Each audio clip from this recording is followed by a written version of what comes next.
Hello everyone, আসসালামু আলাইকুম। Welcome back to my channel.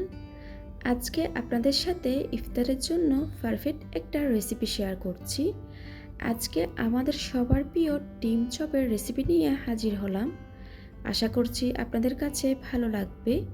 চলুন তাহলে চলে যাচ্ছি মূল পর্বে। আমি এখানে ছোটো সাইজের 6-7টা আলু সিদ্ধ করে নিয়েছি। খেয়াল রাখবেন সেদ্ধটা এমনভাবে করবেন যেন আলুর মধ্যে অতিরিক্ত পানি না থাকে। এখন প্রথমে আমি আলুগুলাকে ভর্তা করে নিচ্ছি। চেষ্টা করবেন একদম মসৃণ করে ভর্তা করে নিতে। আলুটাকে খুব ভালো মতো করে ভর্তা করে নিয়েছি।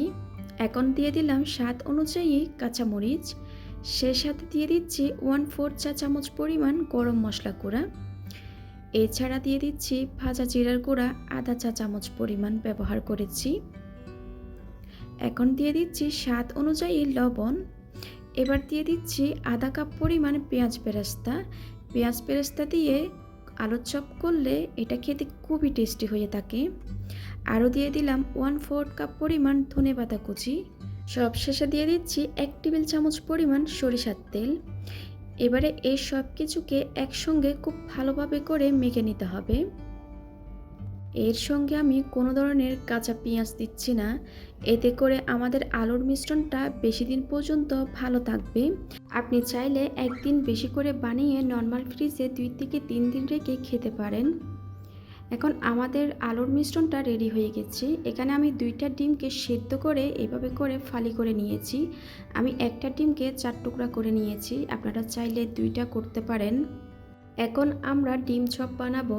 আপনি গোল বা লম্বা দুইভাবে ডিম চপ করতে পারেন। আমি লম্বা করে বানাচ্ছি।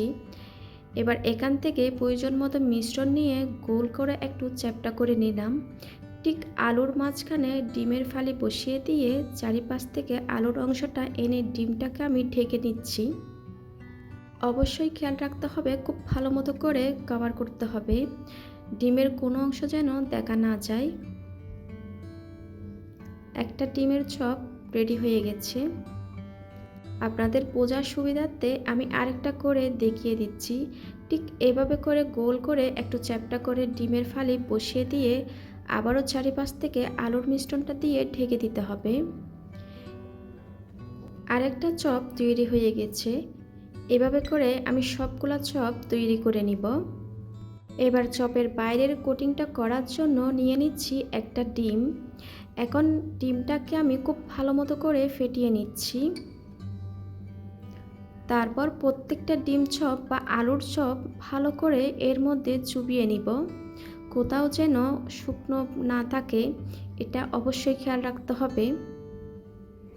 এবার এটাকে ব্রেড ক্রাম্বসের মধ্যে নিয়ে ভালোভাবে চারিপাশে আমি গড়িয়ে নিচ্ছি। আপনাদের হাতের কাছে ব্রেড ক্রাম্বস না থাকলে টোস্ট বিস্কুট গুঁড়া করেও এভাবে করে নিতে পারেন। আমি খুব ভালো মতো করে গড়িয়ে নিয়েছি। এভাবে করে প্রতিটা চপ তৈরি করে নিচ্ছি। আমি সবগুলা চপ তৈরি করে নিয়েছি। এবার এটাকে ভাজার পালা। ভাজার জন্য অবশ্যই ডুবো তেল ব্যবহার করতে হবে। ভাজার জন্য মিডিয়াম আঁচে তেল গরম করে নিয়েছি। একে একে চপ দিয়ে দিচ্ছি তেলের মধ্যে। আর যখন চপ ভাজবেন একসাথে অনেকগুলা ভাজতে যাবেন না, তাহলে কিন্তু একটার গায়ে একটা খোঁচা লেগে ভেঙে যেতে পারে। আলুর চপগুলা যখন রঙটা একটু হালকা চেঞ্জ হয়ে আসবে তখন আমি উল্টিয়ে দিচ্ছি। খুব সাবধানে করতে হবে এই কাজটা। আর আপনারা এটা বারবার উল্টাতে যাবেন না, এতে করে ভেঙে যাওয়ার সম্ভাবনা থাকবে। আলুর চপগুলা সুন্দর একটা কালার চলে এসেছে। সবগুলা কিন্তু ঘুরে ফিরে সুন্দর কালার করে তারপর ভেজে তুলতে হবে। এবার এক এক করে আমি আলুর চপগুলা তেল থেকে তুলে নিচ্ছি। এভাবে করে আমি আরেক ব্যাচ আলুর চপ দিয়ে দিচ্ছি। এগুলাকেও আমি খুব ভালো মতো ব্রাউন কালার আসা পর্যন্ত ভেজে তুলে নিব। হয়ে গেল ভীষণ মজার আলুর চপ বা ডিম চপ। যে টিপসগুলো বলেছিলাম সেগুলো ফলো করে আলুর চপটা তৈরি করবেন। আশা করছি নিরাশ হবেন না। এই রমজানে আরও অনেক রেসিপি নিয়ে আপনাদের সামনে হাজির হব। অবশ্যই চ্যানেলটাকে সাবস্ক্রাইব করে সাথে থাকবেন। আজকের মতো বিদায় নিচ্ছি। সবাই খুব ভালো থাকেন। আল্লাহ হাফেজ।